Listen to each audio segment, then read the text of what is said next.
Vous savez sans doute aussi bien que moi, ce sont souvent les petites histoires qui font la grande.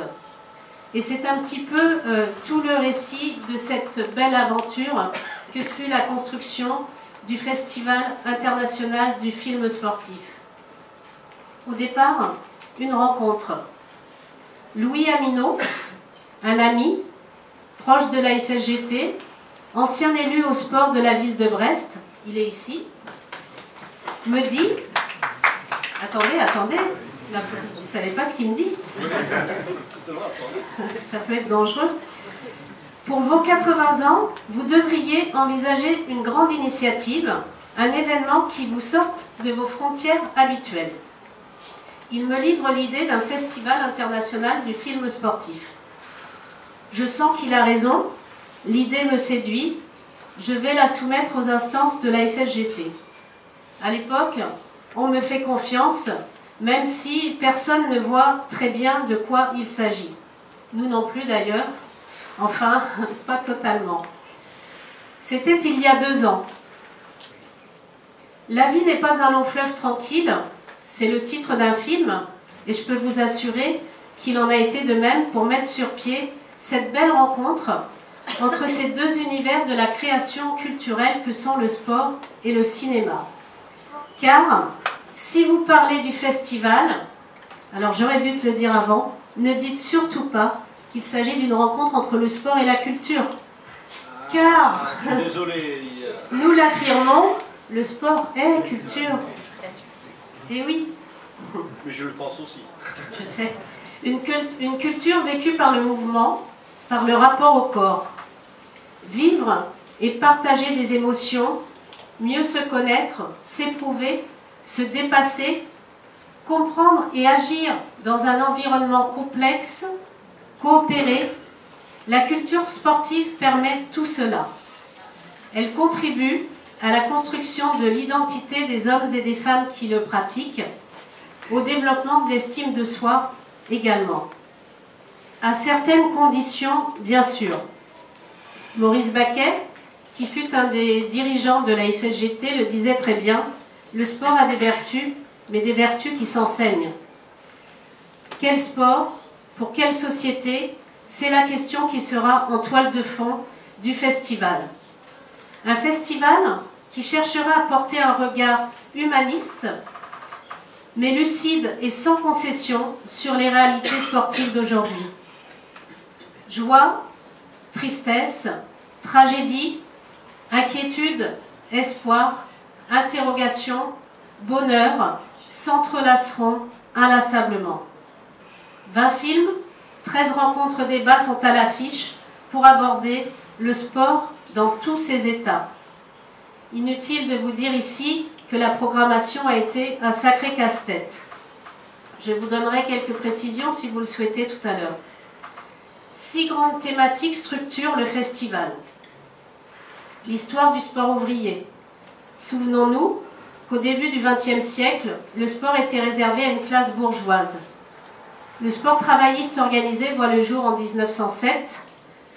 La naissance de la FSGT, le 24 décembre 1934, est un acte politique.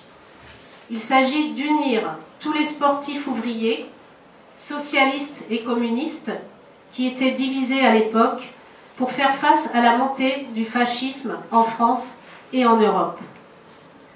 Dès sa naissance, la FSGT dénoncera les lois racistes de l'Allemagne nazie qui s'apprête à accueillir les Jeux Olympiques à Berlin. Elle organisera la participation française au contre-jeux de Barcelone. Vous revivrez une partie de cette épopée en images grâce au festival. La deuxième thématique, le sport et ses dérives. Nous le savons, le sport est un fait social total. Il n'échappe pas aux dérives. Violence, dopage, corruption, marchandisation ternissent trop souvent le paysage sportif. Mais ces phénomènes ne sont pas récents et nous le verrons avec le très beau film « Plus dur sera la chute » qui a été réalisé en 1956 et qui aborde déjà ces questions. Le sport et les femmes. Les pratiques sportives se sont incontestablement démocratisées. mais l'accès à la pratique de tous les sports pour les femmes et jeunes filles reste un défi du XXIe siècle. Le festival nous fera revivre les premiers pas du sport féminin avec Alice Milla. Il sera l'occasion de souligner le rôle précurseur de la FSGT dans ce domaine. Watermarks nous fera rencontrer des nageuses de très haut niveau, des femmes joyeuses et émancipées que le fascisme a contraint à l'exil. L'occasion ici de rendre un hommage à tous les sportifs de la FSGT, je pense à Auguste Delaune bien sûr, mais à tous les autres anonymes, juifs et non-juifs, communistes et non communistes, qui ont donné leur vie pour une société solidaire et fraternelle, pour un monde de paix et de tolérance. Le sport et le handicap. Même si, sur ce plan également, des progrès indéniables ont été faits, l'accès des personnes en situation de handicap à des pratiques sportives reste problématique. La FSGT, qui développe des pratiques partagées entre personnes valides et personnes en situation de handicap, y est très sensible. Adapter, et de toutes nos forces, les 2 films à l'affiche sur ce sujet, au-delà de vous remuer, contribueront à changer le regard sur le handicap. Le sport et culture, j'en ai parlé, c'est tellement une réalité que c'est sous ce chapitre que s'inscrivent la plus grande partie des films, à commencer par le très beau film que vous verrez ce soir, ou encore Fuis la nuit, réalisé par Patrick Bruni, sans oublier Palambella Rossa qui clôturera ce premier festival. Mon personnage est seul parce que moi aussi je me sens seule, déclarera Nanni Moretti à la sortie de son film. Je ne me reconnais pas dans la société qui m'entoure, la manière de vivre, de faire de la politique, de faire du journalisme, tout cela me dégoûte. Le sport et la culture de paix. Alors le sport et la paix, c'était la thématique que nous avions choisie au début des réflexions sur le festival. Nous avions pensé faire un lien avec les commémorations liées au centenaire du début de la Première Guerre mondiale, aborder le conflit israélo-palestinien, revenir sur l'apartheid en Afrique du Sud et le rôle joué par la FSGT dans la reconnaissance des sportifs non-raciaux, traiter des violences quotidiennes de notre société.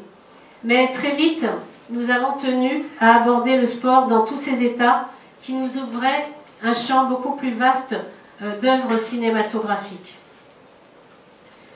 De nombreux invités du monde du sport, du cinéma, stars ou anonymes, seront présents aux projections et débats.